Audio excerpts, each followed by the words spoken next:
स्वागत है आप लोग का हमारे चैनल एच डी एजुकेशन जून पे। बच्चों, आज हम देखेंगे कक्षा 12वीं हिंदी का आपका गद्यांश और पद्यांश पहचानने की ट्रिक और कुछ महत्वपूर्ण गद्यांश और पद्यांश को देखेंगे जो कि आपके बार बार जो है बोर्ड एग्जाम में रिपीटेड रहे हैं, और इसको कैसे आप सॉल्व करेंगे वो भी बताएंगे। यानी कि आपका एक ही वीडियो से जो है 20 नंबर यहाँ से पक्का हो जाएगा अगर आप इसको पूरा वॉच कर लेते हैं। और जो है आपका 10 से 12 दिनों में जो है यूपी बोर्ड का 24 फरवरी का हिंदी का पेपर है, तो आपके पास मुश्किल से 10 से 12 दिन ही बचे हैं, तो आपके लिए वीडियो बहुत ही ज़्यादा इंपॉर्टेंट है। उससे पहले अगर आप लोग चैनल पर नए हैं तो चैनल को सब्सक्राइब कर लीजिए और वीडियो को लाइक और वीडियो को जो है अपने दोस्तों के साथ ज़्यादा से ज़्यादा शेयर करिए। अब आइए सबसे पहले देखते हैं आपका गद्यांश को पहचानने की ट्रिक, और उसके बाद देखेंगे आपको गद्यांश, कुछ महत्वपूर्ण गद्यांश और उसको कैसे आप सॉल्व करेंगे। उसके बाद देखेंगे पद्यांश को। तो सबसे पहले आपको देखना है इसमें कौन कौन से इंपॉर्टेंट चैप्टर हैं जिनको आपको गद्यांश में पढ़ना है। तो पहला आपका है राष्ट्र का स्वरूप, और इसके लेखक हैं वासुदेव सरल अग्रवाल। प्यारे बच्चों, आपको जो गद्यांश के सभी चैप्टर होंगे उनके लेखकों का नाम आपको याद रहना चाहिए, तभी ये ट्रिक आपकी काम करेगी। दूसरा आपका चैप्टर जो पढ़ना है जहाँ से आपके गद्यांश वाले क्वेश्चन पूछे जाते हैं, अशोक के फूल, और इसके आपके जो लेखक हैं डॉक्टर हजारी प्रसाद द्विवेदी हैं। तीसरा जो चैप्टर आपको पढ़ना है गद्यांश वाला, और जहाँ से आपके गद्यांश वाले क्वेश्चन आते हैं, भाषा और आधुनिकता, और इसके आपके लेखक हैं प्रो जी सुंदर रेड्डी। अगला है आपका चौथा हम और हमारा दर्श, और इसके जो आपके लेखक हैं डॉक्टर एपीजे अब्दुल कलाम। और यही चार चैप्टर जो आपके गद्यांश वाले क्वेश्चन जो ज़्यादातर आते हैं।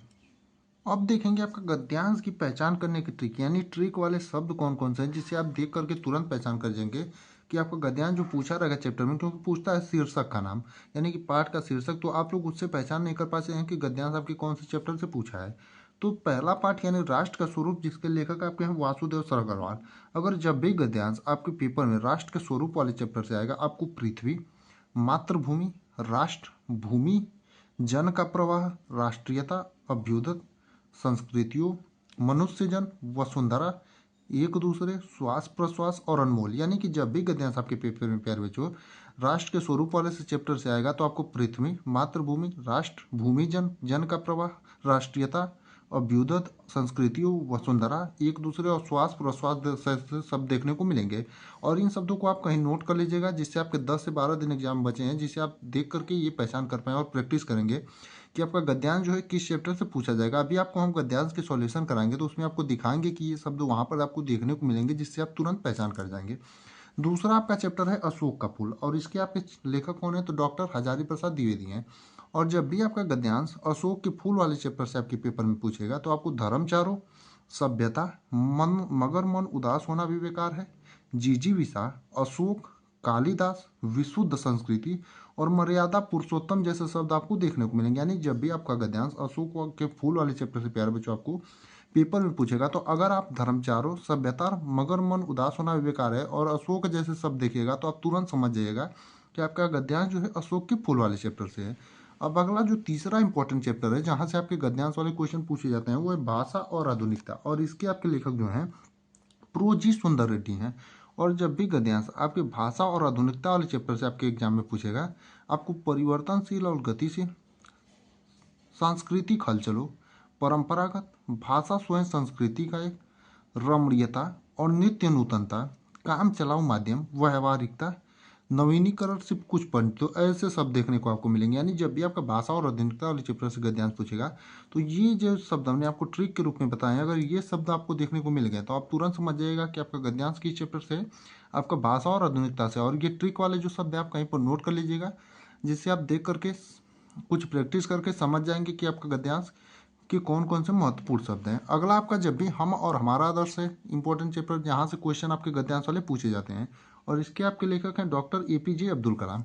और जब भी गद्यांश आपके पेपर में यानी 24 फरवरी के पेपर में हम और हमारा आदर्श वाले चैप्टर से रहेगा, तो आपको ट्रिक के रूप में आकांक्षाओं के अनुरूप, पीढ़ी दर पीढ़ी, समृद्धि और अध्यात्म आज़ादी, रामेश्वरम, महर्षि अरविंद ने कहा, दृष्टिकोण से सरमन, ज्ञानवान नागरिक, ऐतिहासिक तत्व, हम भी ऊर्जान से। यानी कि जब भी आपको गद्यांश हम और हमारा आदर्श वाले चैप्टर से मिलेगा, तो ये जो शब्द हैं आपको देखने को मिलेंगे। अब देखेंगे आपका एक गद्यांश और उसको सॉल्व करके देखेंगे, और जो है आपका इंपॉर्टेंट गद्यांश रहने वाला है। अब जैसे आपका एक गद्यांश दिया है, मातृभूमि पर निवास करने वाले, मनुष्य राष्ट्र का दूसरा अंग है, पृथ्वी हो और मनुष्य ना हो तो राष्ट्र की कल्पना असंभव है, पृथ्वी और जन दोनों के सम्मिलन से ही राष्ट्र का स्वरूप संपादित होता है, जन के कारण ही पृथ्वी को मातृभूमि की संज्ञा प्राप्त करती है, पृथ्वी माता है और जन सच्चे अर्थों में पृथ्वी के पुत्र हैं। और जब भी प्यारे बच्चों आप गद्यांश को सॉल्व करें, आप इसको 2 से 3 बार ध्यानपूर्वक पढ़ें। अब देखेंगे, जैसे हमने आपको बताया था मातृभूमि, राष्ट्र और मनुष्य, जन, पृथ्वी शब्द आए तो आपका जो है किस चैप्टर से रहेगा, तो आपका राष्ट्र के स्वरूप वाले चैप्टर से रहेगा, यानी पहचान वाले शब्द आपको देखने को मिल गए। और यही आपका जो है गद्यांश, ये बार बार आपके बोर्ड एग्जाम में पूछा जाता है क्योंकि वेरी इंपॉर्टेंट गद्यांशों में से एक है। तो आप लोग शब्दों को देखेंगे, यहाँ पर मातृभूमि आया है, राष्ट्र आया है, मनुष्य आया है, पृथ्वी आया है, तो आपको पता चल गया कि किस चैप्टर से है, राष्ट्र के स्वरूप से है। तो आपका क्वेश्चन है पाठ का शीर्षक और लेखक का नाम लिखिए, यानी पाठ ये जो है आपका, तो पाठ का शीर्षक आपने शब्द देख लिए तो पहचान गए कि शीर्षक आपका राष्ट्र का स्वरूप है और इसके लेखक जो है प्यारे बच्चों आपका वासुदेव सरल अग्रवाल जी हैं। अब देखेंगे दूसरा प्रश्न, और गद्यांश को 2 से 3 बार हमने इसलिए पढ़ने को कहा था, जब भी आप देखेंगे क्वेश्चन जो रहते हैं आपको इसी में मिल जाएंगे। जैसे राष्ट्र की कल्पना कब असंभव है, तो आप देखेंगे क्वेश्चन जो आपसे पूछे जाते हैं ये गद्यांश में ही रहते हैं। तो आप इसीलिए हमने कहा था 2 से 3 बार पढ़िए। जैसे राष्ट्र की कल्पना कब असंभव है, तो मनुष्य ना हो तो राष्ट्र की कल्पना असंभव है, यानी कि अगर मनुष्य ना हो तो आपका राष्ट्र की कल्पना असंभव है। इसका आंसर लिख देंगे, यदि पृथ्वी हो और मनुष्य ना हो तो राष्ट्र की कल्पना असंभव है, यानी कि आपका क्वेश्चन जो है उसी गद्यांश में छिपाता है, इसीलिए हमने आपको कहा था 2 से 3 बार पढ़िए। अगला है पृथ्वी और जन दोनों मिलकर क्या करते हैं, तो अब इसका भी आप देखेंगे आंसर कि इसी में रहेगा कि पृथ्वी और जो जन जो है दोनों मिलकर क्या करते हैं।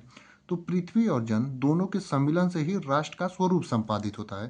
तो ये भी क्वेश्चन का आंसर आपको इसी में मिल गया कि पृथ्वी और जन दोनों मिलकर राष्ट्र का स्वरूप संपादित करते हैं।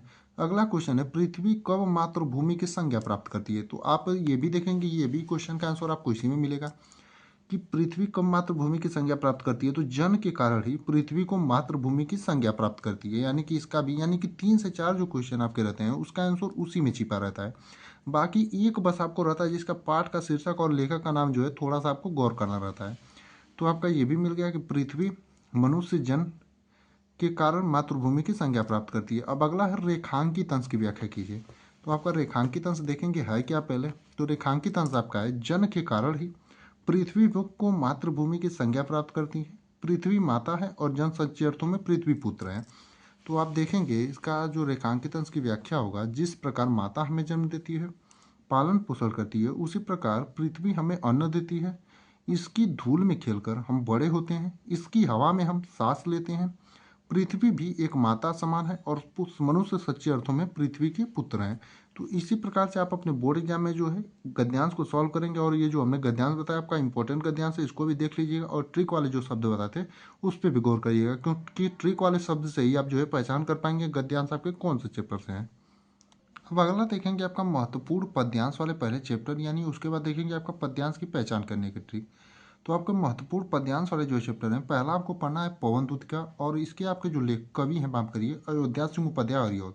जिस प्रकार आपको गद्यांश में सभी कवियों यानी लेखकों के नाम याद करने से, उस प्रकार पद्यांश में भी आपको सभी चैप्टर के कवि के नाम याद रहना चाहिए। दूसरा जो चैप्टर है जहाँ से आपके पद्यांश वाले क्वेश्चन पूछे जाते हैं, कैकेयी का अनुताप, और जो है इसके जो आपके कवि हैं मैथिली शरण गुप्त जी हैं। तीसरा जो है आपका श्रद्धा मनु, और इसके जो आपके कवि हैं जयशंकर प्रसाद जी हैं।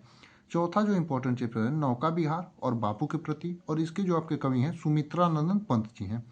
पांचवा जो इंपॉर्टेंट चैप्टर है जिसमें आपको क्वेश्चन पूछे जाते हैं पद्यांश वाले, वो है गीत, और इसकी कवित्री आपकी महादेवी वर्मा जी है।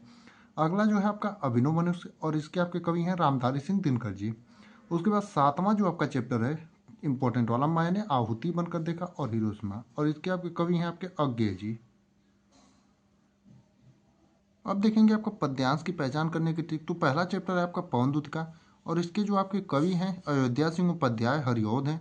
तो जब भी आपका पद्यांश पवन दूतिका वाले चैप्टर से पूछेगा पहले बच्चों आपको लज्जाशील, क्लांता, कृषक ललना, नीले फूल, कमल, नौ जलस से, पथ में क्लांता, सूखी जाति, मलिन धरा में पड़ी हो, यानी ऐसे शब्द आपको देखने को जब भी पद्यांश में आपके पेपर में मिले तो आप समझ जाइएगा तुरंत कि आपका जो पद्यांश वो पवन दूतिका वाले शब्द से है।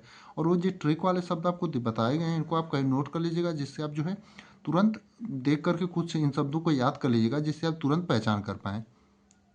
अब अगला वाला आपका है कि कैकेयी का अनुताप, यानी कैकेयी का जो अनुताप वाला चैप्टर है, इससे भी आपके बहुत सारे पद्यांश जो है पूछे जाते हैं, और इसके कवि आपके हैं मैथिली शरण गुप्त जी।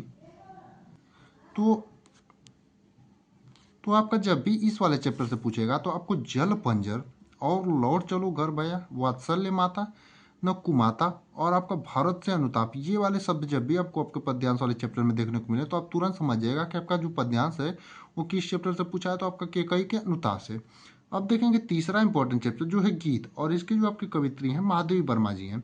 और इस चैप्टर से जब भी आपको पद्यांश पूछेगा देगा मुझे फूल मत मारो, यही आता है इस मन में निरख सकी ये जन मनाए। यानी कि ये शब्द जब भी आपको देखने को मिले तो आप तुरंत समझ जाइएगा जो आपका पद्यांश है वो किस वाले चैप्टर से, गीत वाले चैप्टर से है। यानी कि गीत वाले चैप्टर से जब भी आपको पद्यांश पूछे तो आपको मुझे फूल मत मारो, यही आता है इस मन में, निरख सकी ये जनमन शब्द देखने को मिलेंगे। अगला जो चैप्टर आपका श्रद्धा मनु है, और इसके कवि जो है आपके जयशंकर प्रसाद जी हैं। और जब भी आपका जो है पद्यांश श्रद्धा मनु वाले चैप्टर से पूछेगा आपको सुकुमार, जल्दी फूटे, कितने उत्स कौन हो तुम, नील परिधान, शक्ति के विद्युत कण जैसे शब्द देखने को मिलेंगे। यानी जब भी आपको पद्यांश में नील परिधान, जल्दी फूटे, सुकुमार, कितने उत्स कौन हो तुम, यानी शक्ति के विद्युत कण जैसे शब्द देखने को मिलेंगे तो आप तुरंत समझिएगा कि आपका पद्यांश जो है श्रद्धा मनु वाले चैप्टर से है। तो आप लोग जो है इन शब्दों को कहीं नोट कर लीजिएगा जिससे आपको याद करने में कोई दिक्कत ना हो। अगला है नौका विहार, और नौका विहार के जो आपके कवि हैं वो हैं सुमित्रानंद पंत, और जो सभी चैप्टर के कवि हैं उनका नाम याद करना आपको जरूरी है।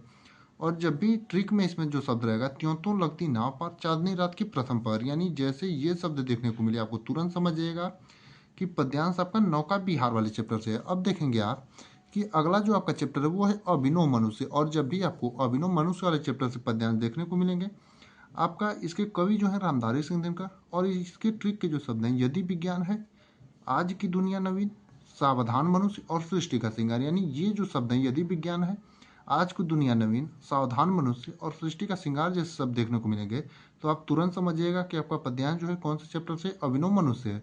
तो बाकी ये ट्रिक वाले जो शब्द है गद्यांश और पद्यांश के जो हमने आपको बताए इसे आप कहीं नोट कर लीजिएगा, और जो आपको एक इम्पॉर्टेंट गद्यांश बताया गया था उसको भी नोट कर लीजिएगा, और जैसे आपको सॉल्व करने के लिए बताया गया था उसको भी देख लीजिएगा, क्योंकि आपका जो 24 फरवरी का हिंदी का पेपर होगा उसमें 20 नंबर के यहाँ से क्वेश्चन पूछे जाते हैं।